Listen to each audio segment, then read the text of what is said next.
Salut, je suis ravi de t'accueillir donc dans ce nouveau podcast. Aujourd'hui, je vais te parler du questionnement AFC pour démarrer ton business. Alors, avant de répondre à cette intrigue, mais c'est quoi ces initiales AFC et en quoi avoir ce questionnement basé sur ces initiales AFC peuvent t'aider à démarrer ton business?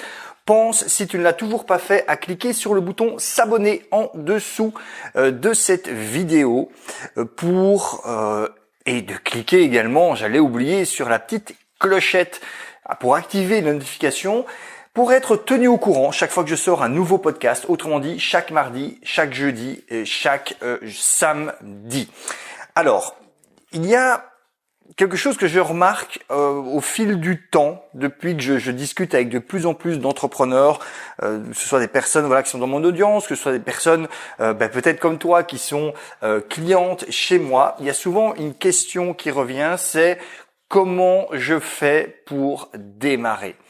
Comment je fais pour démarrer mon business ? C'est-à-dire que très souvent, c'est pas forcément le problème de l'idée ou de la niche. C'est vrai qu'il y a quelquefois ce type de contenu que l'on voit sur le web et c'est vrai que c'est important de se dire tiens, dans quelle niche je vais démarrer, etc. Mais c'est généralement pas ça le fond du problème. Parce que souvent, si tu as l'idée de démarrer un business ou de développer ton business, encore plus forcément, finalement la niche, la thématique, tu la connais déjà, tu sais déjà plus ou moins dans quoi pourquoi tu es fait, dans quoi tu veux aider les gens, plus ou moins sur quelle thématique. À la limite, tu sais même déjà quel type de personne tu souhaites aider. Par contre, là où les gens bloquent, c'est de savoir, ok, mais comment je fais plus précisément pour découvrir ce dont les gens ont besoin et comment je fais plus précisément pour déterminer quel type de produit proposer, quel type de service proposer, quel type d'offre proposer, etc., etc. Voilà. À nouveau, peu importe que tu sois dans un business physique, un business sur le web, que ce soit un business de service, un business de formation, d'accompagnement, peu importe. Il y a en fait un questionnement à avoir. Ce questionnement, c'est celui que je te propose aujourd'hui, qui te permet, une fois que tu auras réalisé ce questionnement, d'avoir, allez, soyons francs, peut-être pas la réponse à toutes tes questions, mais en tout cas, un questionnement qui va te permettre d'avoir une idée plus claire, plus précise de ce vers quoi tu dois te diriger pour avoir un business. Alors, petite introduction avant. C'est quoi avoir un business ? Avoir un business, c'est tout simplement avoir quelque chose que d'autres personnes souhaiteraient avoir et qu'elles n'ont pas réussi à obtenir jusqu'à présent. Et réussir à proposer à ces personnes de mettre la main sur ce quelque chose que tu as, qu'elles n'ont pas encore et qu'elles désirent.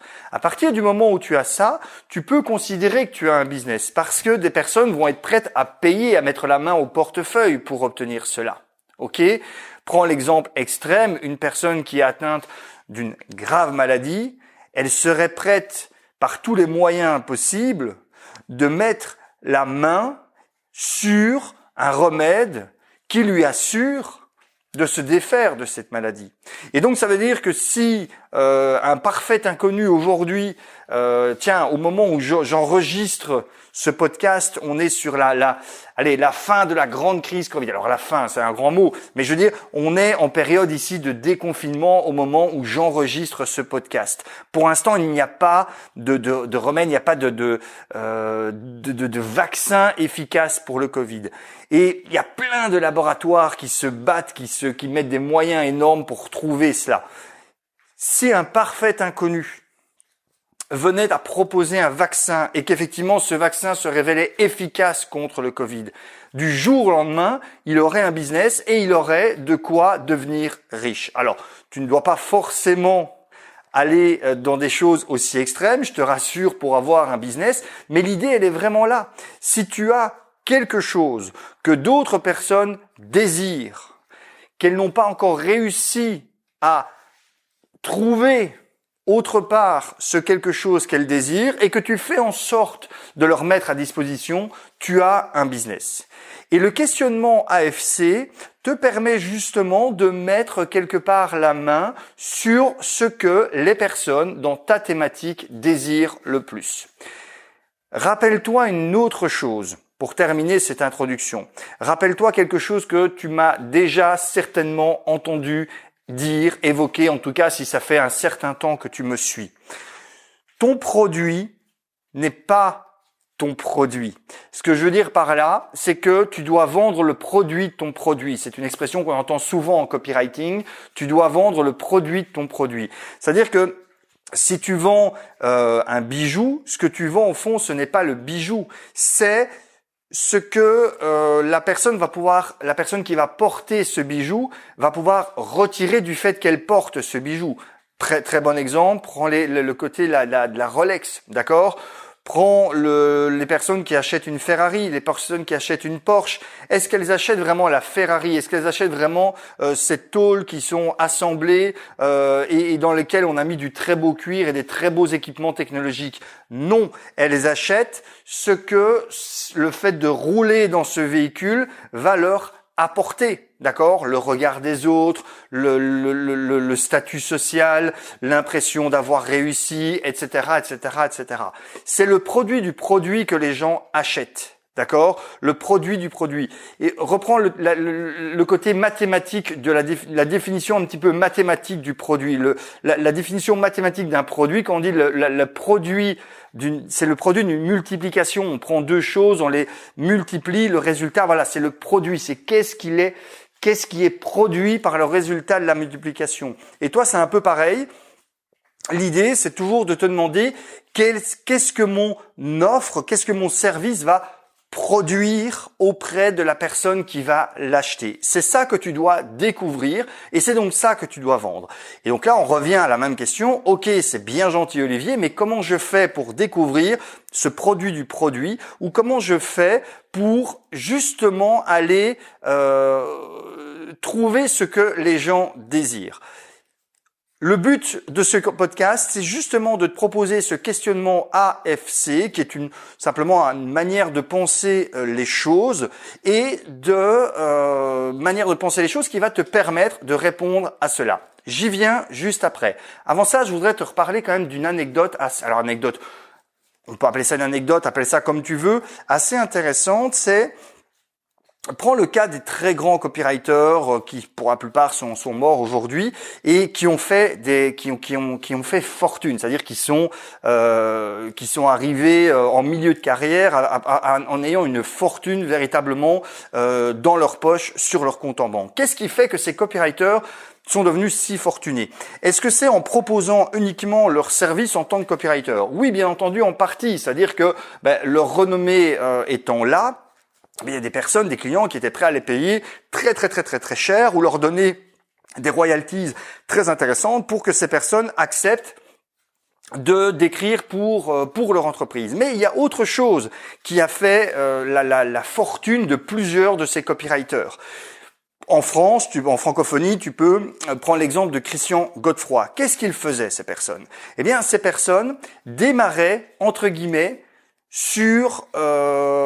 démarrer par l'autre bout, un bout différent de ce que l'on fait habituellement. Elles se sont en fait simplement poser la question, tiens, on va prendre une tranche de la population qui est réputée pour être en mesure de dépenser de l'argent. Une tranche de la population qui est une tranche active en tant qu'acheteurs, c'est-à-dire qui ont déjà montré qu'elles étaient prêtes à sortir la carte bleue ou à l'époque le chéquier pour dépenser de l'argent. Et on va aller regarder dans cette tranche de la population quels sont leurs problèmes actuels, quelles sont leurs préoccupations actuelles, quelles sont les choses qu'elles désirent le plus. Ensuite, qu'est-ce qu'on va faire? On va écrire un argumentaire de vente idyllique, un argumentaire de vente idéal pour quelque chose qui, à ce moment-là, était encore un produit imaginaire, quelque chose qui n'existait pas, mais en disant, voilà, si tout était possible, si rien n'était impossible, qu'est-ce que je pourrais proposer à ces personnes-là pour répondre justement à quelque chose qu'elles désirent et qu'elles n'ont pas encore? Et donc, elles écrivaient une promesse et tout un argumentaire de vente basé justement sur ce questionnement. Et donc au final, ils avaient un argumentaire de vente qui alors était effectivement bien copyrighté, mais surtout qui répondait pile poil à ce que les gens voulaient. Et ensuite, dernière partie du boulot, une fois qu'ils avaient ça, ils partaient, alors soit tout seuls, soit en partenariat avec d'autres personnes, ils partaient à la recherche de quelqu'un ou de quelque chose qui pouvait répondre le mieux possible, et si possible totalement, à l'argumentaire de vente qu'ils venaient de faire. Et là, boum, elles étaient assurées qu'elles avaient un business. Parce que elles savaient que le produit qui allait être vendu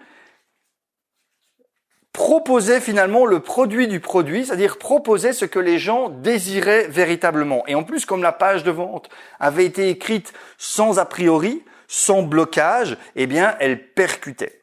Pourquoi je te raconte ça? Parce que à ton niveau, ça peut être quelque chose d'intéressant à faire. Je sais que parfois, on démarre plutôt en disant « moi j'ai une idée, j'ai envie de vendre ça. Moi j'aimerais bien me lancer là-dedans. Moi j'aimerais bien faire ça. Moi j'aimerais bien travailler en telle thématique. J'aimerais bien proposer telle formation, etc. etc. » Donc on part de ce que nous, on a envie. Et parfois, c'est vrai que ce qu'on a envie répond spécifiquement à un besoin des gens. Mais parfois pas. Parfois, ce que l'on propose n'est pas ce que les gens désirent. Et donc, du coup, on a beau, même après, développer toutes les compétences nécessaires en copywriting et faire une page de vente extrêmement bien foutue, si à la base, déjà ce que l'on a décidé de vendre ne répond pas précisément à un désir puissant, ça ne fonctionnera pas.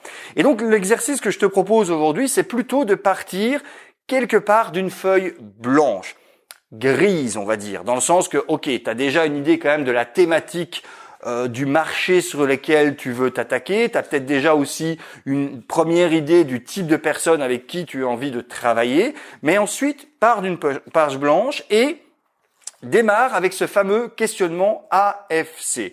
Ce questionnement AFC, c'est angoisse, frustration, colère.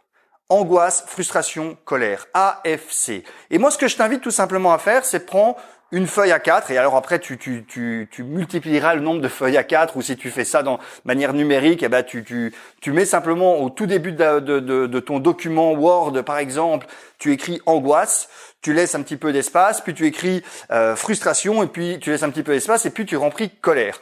Et ensuite, tu mets chaque fois dans tous les espaces que tu as mis, tu commences une liste de points.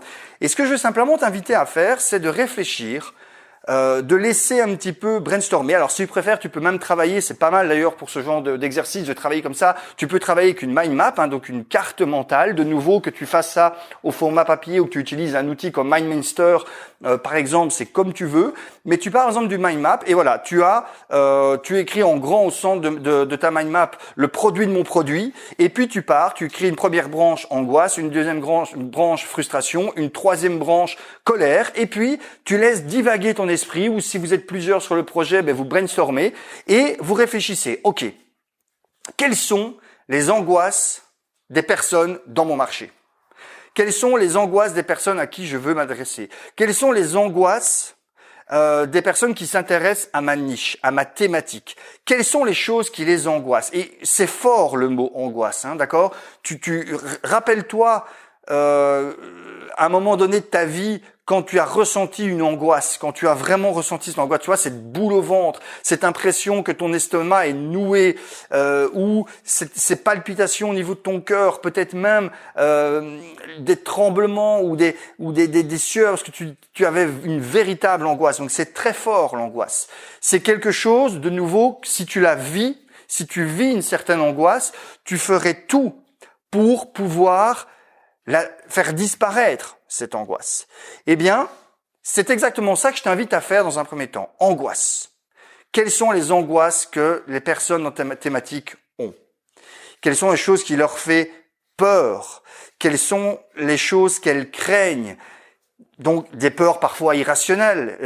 Elles ont peut-être peur que telle chose arrive, ou au contraire, elles ont peut-être peur que telle chose n'arrive pas, ou elles craignent qu'un événement extérieur surgissent et un impact sur leur vie. Tu sais, ce sont les choses, comme on dit, qui font qu'elles dorment mal la nuit, ou qu'elles n'arrivent pas à s'endormir, ou qu'elles se réveillent toutes les nuits à 2h14 du matin, sans plus de possibilité de se rendormir, parce que ces angoisses se remettent à turlupiner dans leur esprit.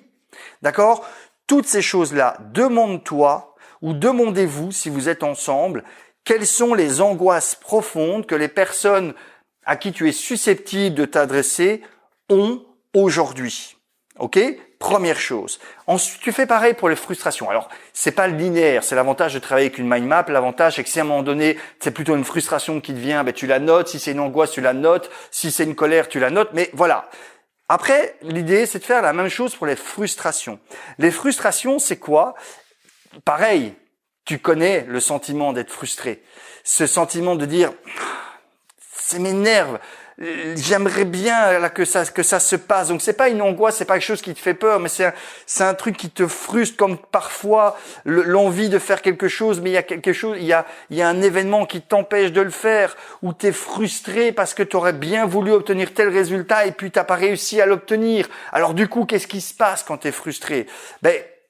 T'essaies de trouver des solutions, t'essaies de te demander comment tu peux faire pour te défaire de cette frustration. Pareil, quelles sont les frustrations des personnes à qui tu pourrais t'adresser? Et tu vas faire pareil pour les colères. La colère, alors j'en ai déjà parlé dans d'autres podcasts et puis de manière globale, c'est quelque chose dont je parle. La colère, c'est aussi un vecteur puissant de passage à l'action. Tiens, regarde, prends l'exemple de tous les mouvements syndicaux, de tous les mouvements sociaux. Alors on en parle, moi je suis plus trop l'actualité, mais je suppose qu'on en parle plus trop de ce truc-là, mais pendant tout un temps on a parlé des gilets jaunes. Eh bien, les gilets jaunes, de quoi est parti le mouvement gilets jaunes? D'une colère d'un groupement de personnes qui du coup ont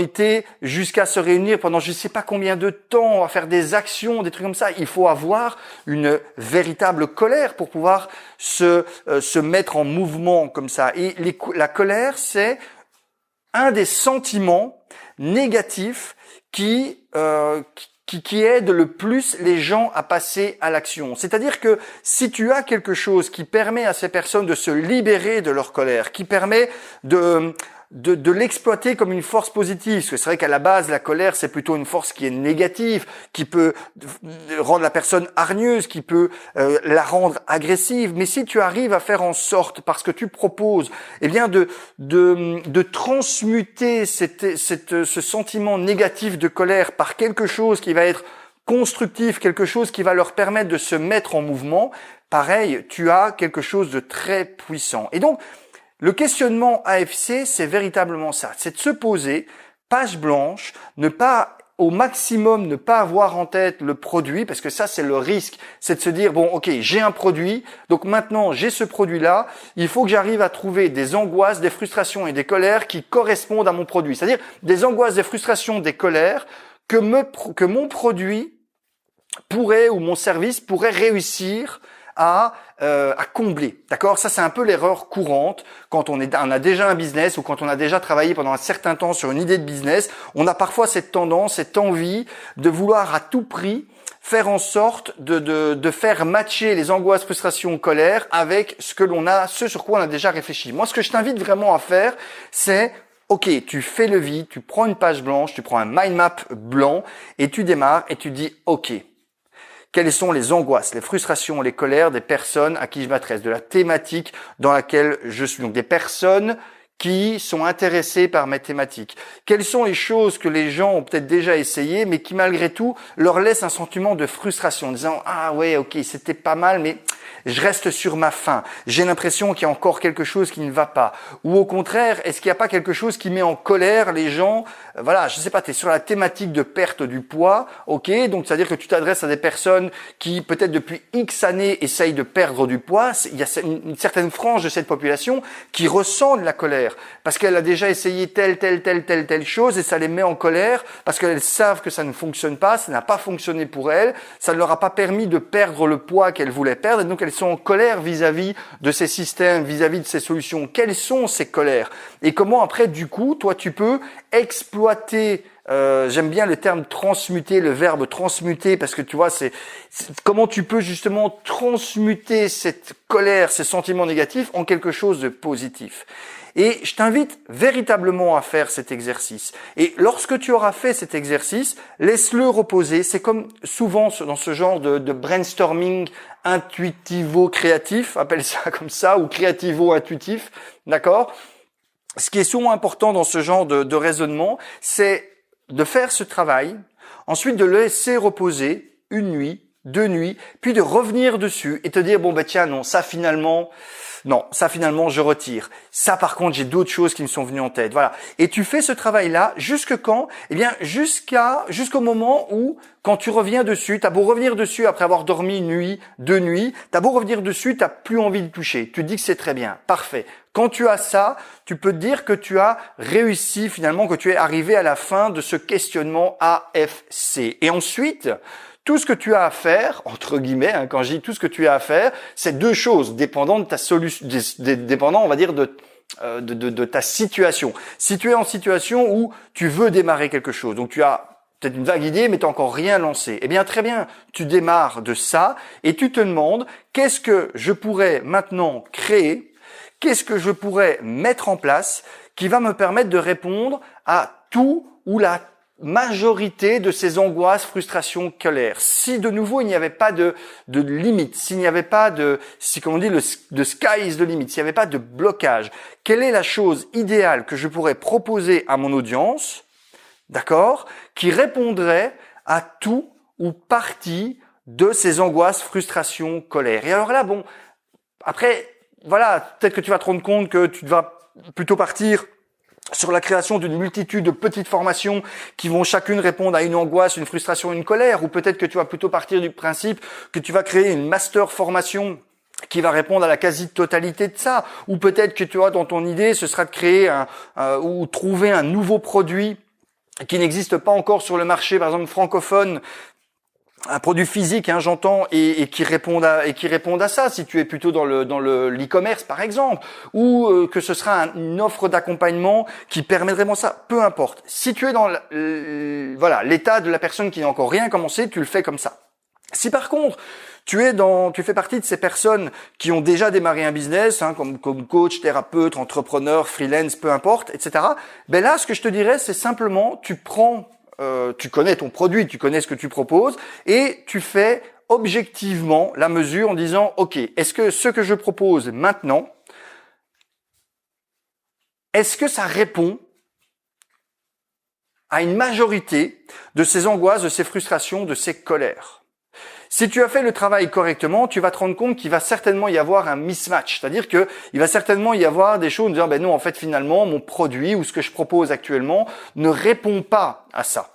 Soit parce que ça n'y répond pas du tout, soit parce que ça y répond, mais de la manière dont tu communiques, c'est là où le bas blesse. Alors, si ça n'y correspond pas du tout, eh bien, il va falloir se faire souffrance, comme on dit. Il va falloir faire son deuil, l'accepter et repartir dans la situation que je t'ai évoquée tout à l'heure, c'est-à-dire repartir dans l'état d'esprit du créateur, de la personne qui commence à bosser sur son projet et de créer quelque chose de nouveau.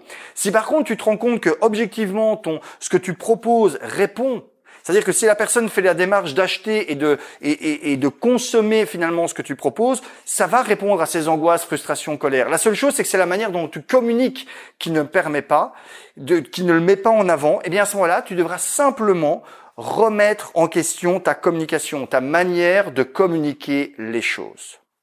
Voilà, j'espère que tu as aimé ce podcast. Comme chaque fois, je t'inviterai à mettre un petit like ou un petit dislike. Laisse-moi également ton commentaire. Donne-moi ton avis là-dessus. Ça me ferait extrêmement plaisir. Et puis, pense également à regarder en commentaire de ce podcast, en commentaire, donc dans la description de cette vidéo, tu trouveras un lien qui te permettra de récupérer un cadeau. C'est gratuit, c'est offert, clique dessus, tu me laisses ton adresse email et je t'envoie immédiatement l'accès à ce cadeau. Je te souhaite une excellente journée et je te dis à très bientôt pour le prochain podcast. Ciao.